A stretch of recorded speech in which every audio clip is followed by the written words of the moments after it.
Hello everyone, I am Priyanka Gaur. Welcome back to my channel learning with pace. तो start करते हैं अपने synonyms के वर्ड। पहला वर्ड है इम्पोज्ड। इम्पोज्ड का मतलब होता है कंपलसरी पेमेंट। ऐसी पेमेंट जो आपको देनी ही देनी पड़ती है, जो आपकी मजबूरी हो। कंपलसरी का मतलब होता है कि जो आपकी मजबूरी होती है आपको वो देनी ही पड़ती है। तो ऐसी पेमेंट को इम्पोज्ड कहा जाता है। इसके ऑप्शंस हैं fertilisers, dispatch, tax and postage. तो फर्टिलाइज़र का मतलब है केमिकल सब्सटेंस, एक ऐसा केमिकल सब्सटेंस जो आप एग्रीकल्चरल फील्ड पर डालते हो ताकि आप क्रॉप्स को इंसेक्ट से बचा सकें। तो एक केमिकल सब्सटेंस को फर्टिलाइज़र कहा जाता है। डिस्पैच का मतलब होता है किसी चीज़ को भेजना, टू सेंड समथिंग। ओके, तो किसी चीज़ को एक जगह से दूसरी जगह पर भेजना। जैसे कि जब आप कुछ ऑर्डर करते हो तो आपका जो वो ऑर्डर है वो एक जगह से दूसरी जगह पर डिस्पैच होता है, मतलब भेजा जाता है। टैक्स का मतलब होता है वो मनी जो आपको गवर्नमेंट को पे करनी पड़ती है, और अगर आप गवर्नमेंट को पे नहीं करेंगे यू नो द कॉन्सिक्वेंसेस, तो ये भी कंपलसरी ही होता है टैक्स देना।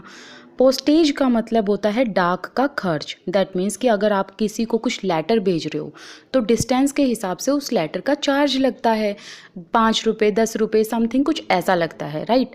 लेकिन जो पोस्टेज है वो तब कंपलसरी होता है जब आप कोई लेटर भेज रहे हो, तब आपको खर्चा देना पड़ता है उस लेटर का, वो डाक खर्च आपको तब देना पड़ता है। अदरवाइज़ ये नहीं है कि आप घर पर बैठे हो और बिना बात के आप पर चार्ज लगा दिया जाएगा कि डाक खर्च दो। ओके, तो इम्पोज्ड का मतलब होता है टैक्स। ऑप्शन नंबर सी बिल्कुल करेक्ट है।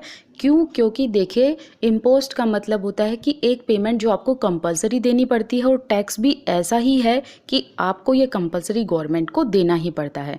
तो इस तरीके से आप इसे याद करें।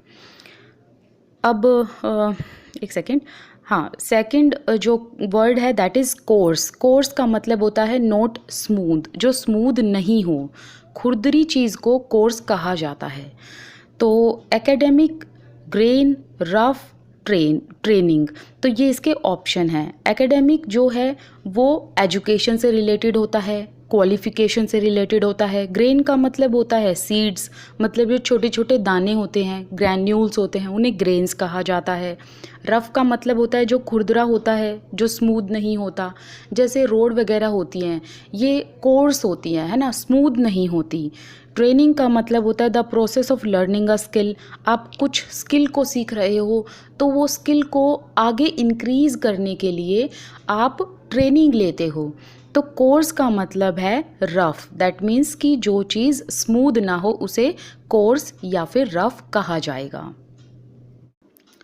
नेक्स्ट वर्ड है फोरगो। फोरगो का मतलब है खुद की मर्जी से चीज़ों को छोड़ना, लेकिन वो चीज़ जब आपकी हो तब आप उसे छोड़ें, उसे फोरगो कहा जाता है। मतलब जो चीज़ आपकी थी और आपने अपनी मर्जी से उसे छोड़ दिया, उसे फोरगो कहा जाएगा। ओके, ऑप्शन है renounce, disown, leave and accumulate. Renounce का मतलब होता है त्याग देना या फिर अबेंडन कर देना, मतलब किसी चीज़ को त्याग देना, अपने से दूर कर देना, अबेंडन कर देना। जैसे एग्जाम्पल के तौर पर गौतम बुद्ध, स्वामी विवेकानंद, इन्होंने मोह माया को त्याग दिया था। तो इसका मतलब है इन्होंने ऐसी लाइफ को, मटेरियलिस्टिक लाइफ को अबेंडन कर दिया था ताकि ये लाइफ का ट्रू मीनिंग समझ पाएँ। एंड डिसोन का मतलब होता है अपनाने से इनकार करना। तो यहाँ पर भी एक लाइन जो है वो याद रखना कि जब जो चीज़ आपकी हो आपने उसे अपनाने से मना कर दिया। ओके, फोरगो का मतलब भी क्या होता है, जो आपकी अपनी थी आपने फिर उस चीज़ को छोड़ दिया। लेकिन रिनाउंस का मतलब ये नहीं होता है कि जो आपकी अपनी चीज़ थी आपने उसे त्याग दिया। आप किसी भी चीज़ को त्याग कर सकते हो, किसी भी चीज़ को अबेंडन कर सकते हो। That is not something like कि वो आपसे ही रिलेटेड हो। लेकिन फोरगो और डिसोन का मतलब होता है कि आपकी जो अपनी चीज़ हो आपने अपनी ही चीज़ को आपने अपने से दूर कर दिया हो। एग्जाम्पल के तौर पर जैसे कि सपोज़ कीजिए कि आपकी फैमिली में, मैं जनरली बात कर रही हूँ, अपने ऊपर मत लेना। तो आपकी फैमिली में सपोज़ कीजिए किसी को जेल हो जाती है, तो आप उस इंसान से अपने आप को दूर कर लेते हो। पहले तो आप उसका एक हिस्सा थे, फैमिली का हिस्सा थे, लेकिन आप अब उससे दूर हो जाते हो कि अब आप उसके साथ नहीं रहना चाहते क्योंकि उस सामने वाले बंदे ने क्राइम किया है। तो दैट मीन्स कि आपने अपनी चीज़ को त्याग दिया। ठीक है, तो अपने एक बंदे से, अपने एक फैमिली मेम्बर से आप दूर हो गए तो उसे डिसोन कहेंगे या फिर फोरगो कहेंगे। लीव का मतलब होता है छोड़ना, एक्यूमुलेट का मतलब होता है कलेक्ट करना, या अमास दैट मीन्स कि कोई चीज़ जो कलेक्टेड हो। ओके, तो आई थिंक आपको समझ आ गया होगा कि फोरगो एंड डिसोन एक ही वर्ड है।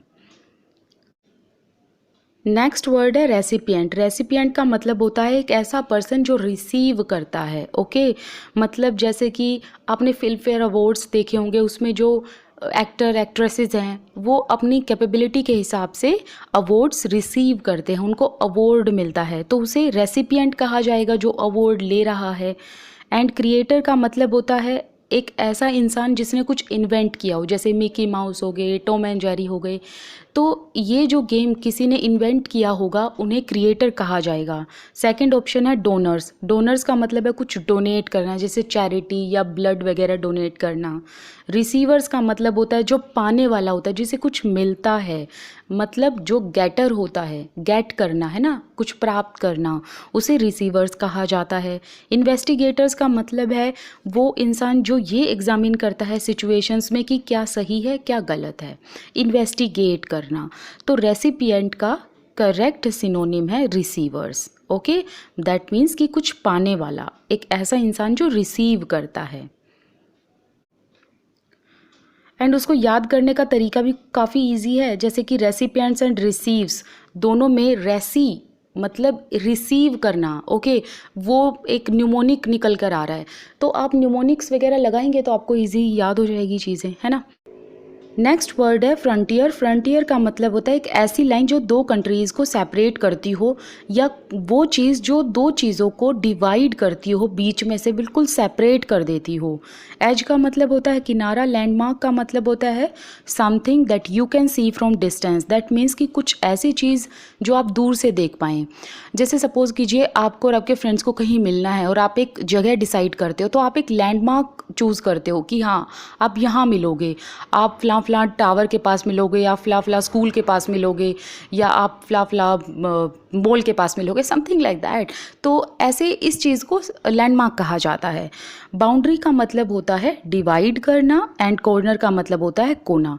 तो फ्रंटियर जैसा कि कहा मैंने कि सेपरेट करता है ये दो चीज़ों को, तो ऐसे ही बाउंड्री होती है जो डिवाइड करती है। तो इसका ऑप्शन सी बिल्कुल सही है। ओके, नेक्स्ट वर्ड है राउट। राउट का मतलब होता है किसी को बुरी तरीके से हरा देना, मतलब जब सामने वाले इंसान को बुरी तरीके से हरा दिया जाए उसे राउट कहते हैं। डेथ का मतलब होता है जब जिंदगी से ही इंसान हार जाए। डिफीट का मतलब होता है बीट कर देना, मतलब हरा देना, सामने वाले इंसान को बीट कर देना, दैट मीन्स हरा देना। एंड लॉस का मतलब होता है जब कुछ हानि हो जाती है खुद की। क्रैश का मतलब होता है टकराना, हिट समथिंग हार्ड। तो राउट का मतलब हुआ डिफीट, मतलब किसी को हरा देना। नेक्स्ट वर्ड देखते हैं। इररिप्रोचेबल का मतलब होता है ब्लेमलेस, फॉल्टलेस, नो मिस्टेक। जब किसी के काम में आप कोई गलती ही ना निकाल पाए, या किसी इंसान में ही कोई गलती ना निकाल पाए, उसे इररिप्रोचेबल कहा जाएगा। रिमार्केबल का मतलब होता है कि आप ऐसा कुछ अचीव कर लेते हो लाइफ में जिसको सब लोग याद रखें, तो वो रिमार्केबल कहलाता है। एक्स्ट्रा ऑर्डिनरी का मतलब होता है अद्भुत सा कुछ, अनयूजुअल सा, स्ट्रेंज टाइप। फॉल्टलेस का मतलब होता है जिसमें कोई मिस्टेक ना हो। इमेंस का मतलब होता है बहुत बड़ा, या फिर एनॉर्मस मतलब वेरी ह्यूज। अब इररिप्रोचेबल का मतलब है ब्लेमलेस, दैट मीन्स किसी में जब आप कोई कमी ही ना निकाल पाएँ, तो इसका सिनोनिम होगा फॉल्टलेस, दैट मीन्स कि जिसमें आप कोई हल्की सी भी त्रुटि ना निकाल पाएँ। हिंदी में से त्रुटि कहते हैं ना मिस्टेक्स को, तो जिसमें आप कुछ भी मिस्टेक्स ना निकाल पाएँ, इस इंसान को कहा जाएगा, ऐसे इंसान को कहा जाएगा इररिप्रोचेबल और फॉल्टलेस।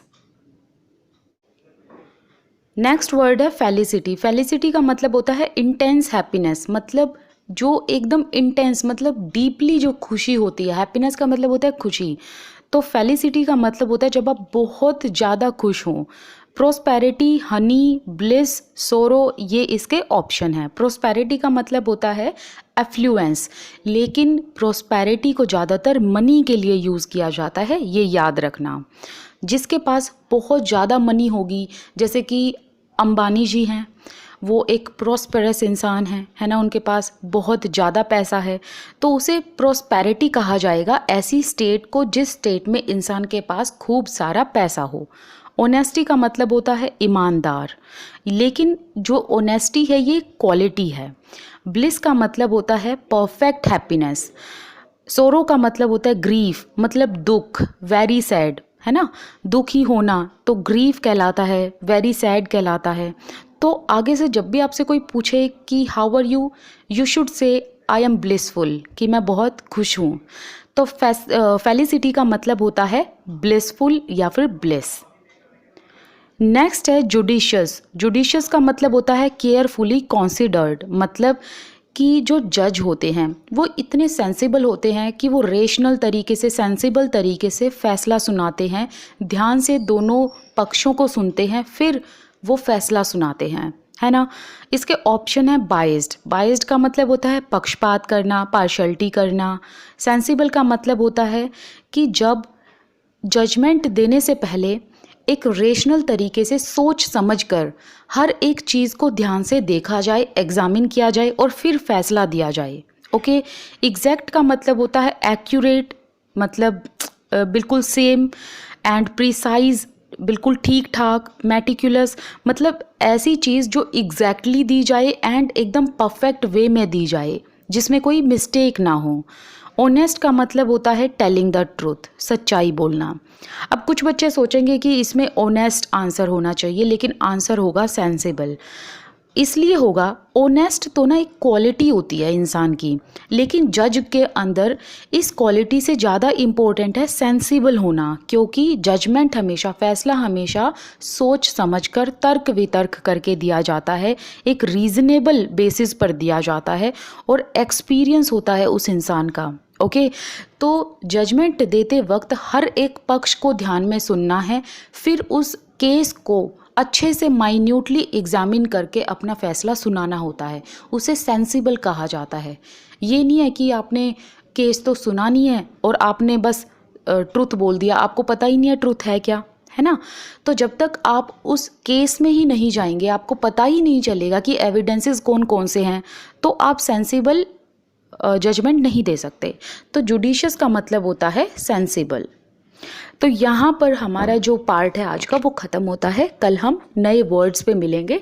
आप मुझे इंस्टाग्राम अकाउंट पर फॉलो कर सकते हैं, मेरे साथ टेलीग्राम ग्रुप पर जुड़ सकते हैं। आपको कोई भी क्वेश्चन अगर मुझसे पूछना है तो आप मुझे टेलीग्राम पर डीएम कर दीजिए या फिर यहाँ कमेंट सेक्शन में लिख दीजिए, ठीक है। Thank you so much for watching my channel. This side Priyanka Kaur. I wish you all the best. Keep learning. Thank you.